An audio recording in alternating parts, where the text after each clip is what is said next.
පවුල් දසදහස් ගණනක් ඒ වගේම යැපෙන්නන් ලක්ෂයකට වඩා අධික පිරිසක් ඒ වගේම ලංකාවේ ඉහළම අධ්‍යාපන සුදුසුකම ඇති සහෝදරයන් මෙන්ම අවම අධ්‍යාපන සුදුසුකම ඇති සහෝදරයන් එකට ගැටෙන ලංකාවේ එලිමාන් ප්‍රාසංගික වේදිකාව ගැන කතා කරන්නයි ඉතින් මගතොට අද මේ සූදානම.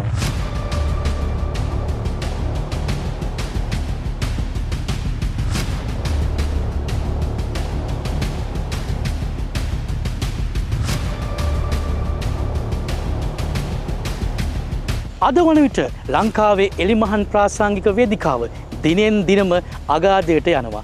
ඉතින් ලංකාවේ ඉන්න සංවිධායකවරු ඒ වගේම ගායක ගායිකාවන් නිවේදන ශිල්පීන් මේ ඇතුළු සෑම දෙනාගේම අදෝනාව පමණයි අපට ඇහෙන්නේ. එක පැත්තකින් දිනෙන් දින වෙනස් වන ලංකාවේ කාලගුණය ඒ වගේම ක්‍රීඩා පිටි වෙන් කරන්න ගියාම ඒ වගේම ශබ්ද වාහිනී යන්ත්‍ර සඳහා පොලිසියෙන් අවසර ලබා ගන්න ගියාම ඇයි ඒ විතරක් නෙමෙයි තැනින් තැනට වෙනස් වන විනෝදබද්ධ මේ ආදී වශයෙන් අද වන විට සංවිධායකවරයා එලිමහන් ප්‍රාසංගික වේදිකාව තුළ ගොඩක් අමාරුකම් වලට පත් වෙලා තිබෙනවා. ඉතින් ඒ විතරක්ද වේදිකාවට ගල් ගහනවා, වේදිකාවට පුටු වලින් ගහනවා, පුටු වලින් ගහලා විතරක් නෙමෙයි මුළු වේදිකාවේ තිබෙන ශබ්ද වාහිනී යන්ත්‍ර ඒවත් කුඩුපට්ටම් කරන තරමටම ලංකාවේ එලිමහන් ප්‍රාසංගික වේදිකාව පත් වෙලා තිබෙනවා.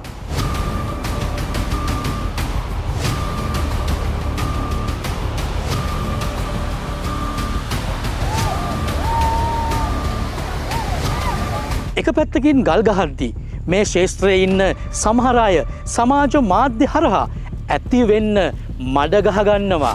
ඉතින් මේවා කියද්දි මට මතක් වෙන්නේ බොනිකර තරුව කියන සින්දුව. මචං බොනිකර තරුවක් තවත් බොනිකර තරුවක් බොනිකර තරුවක් කලේ තනිකර බොරුවක්.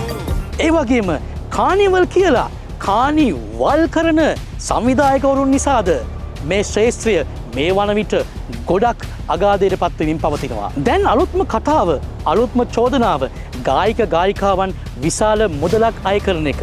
ඔවුන්ගේ කැපවීම, ඔවුන්ගේ දක්ෂතාවය, ඔවුන්ගේ හැකියාව සහ ජනප්‍රියතාවය නිසා රසිකයන් ඔවුන් ඉල්ලනවා නම් ඔවුන්ට මිලක් නියම කිරීමේ අයිතියට අපි ගරු කළ යුතු වෙනවා. ඒ වගේම ලංකාවේ ඉන්න සංවිධායකවරු, ලංකාවේ සිටින සමහර සංගීත කණ්ඩායම් මේ ගායක ගායිකාවන්ම ඉල්ලන නිසා අද වන විට ඔවුන් විශාල මුදලක් අය කරන බවට මගතොට කළ නිරීක්ෂණයේදී අපට අවබෝධ වුණා.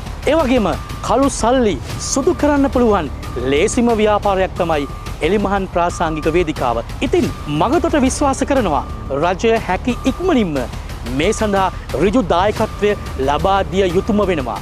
මේ කලාවේ ගුණාත්මක භාවය, මේ කලාවේ වෘත්තීමය භාවය රැක ගැනීම රජය සතු වගකීමක් වෙනවා.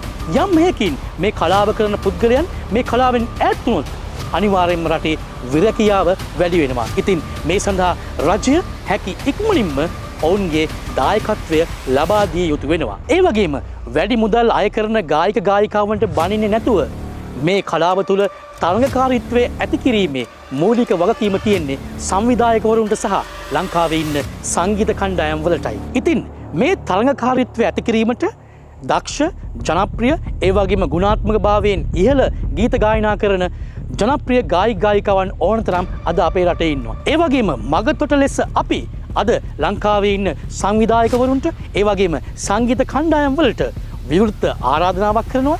ඇත්තටම මේක ආරාධනාවක් නෙවෙයි, මේක අභියෝගයක්. පුළුවන් නම් මේ කලාව තුළ තරඟකාරීත්වය ඇති කර මේ අසාමාන්‍ය මුදල් අය කිරීම නවත්වන්නට ඔබට හැකිනම් එය කර පෙන්වන්න හොඳම කාලය තමයි මේ උදා වෙලා තිබෙන්නේ. එහෙමනම් මගතොට විදිහට අපි මේ හැම දෙයක්ම කතා කළේ ලැබූ අත්දැකීම්, ඒ වගේම දැකපු දේවල් මේ ඔක්කොම එක්ක විද්‍යාත්මකව මේ කලාව පිළිබඳව අධ්‍යයනය කරලයි අද ඔයාලට මේ වැඩසටහන අරගෙන ආවේ. ඉතින් ආයෙත් දවසක මගතොට එක්ක මේ වගේ පළදායි කතාවක් එක්ක අපි හමු වෙමු.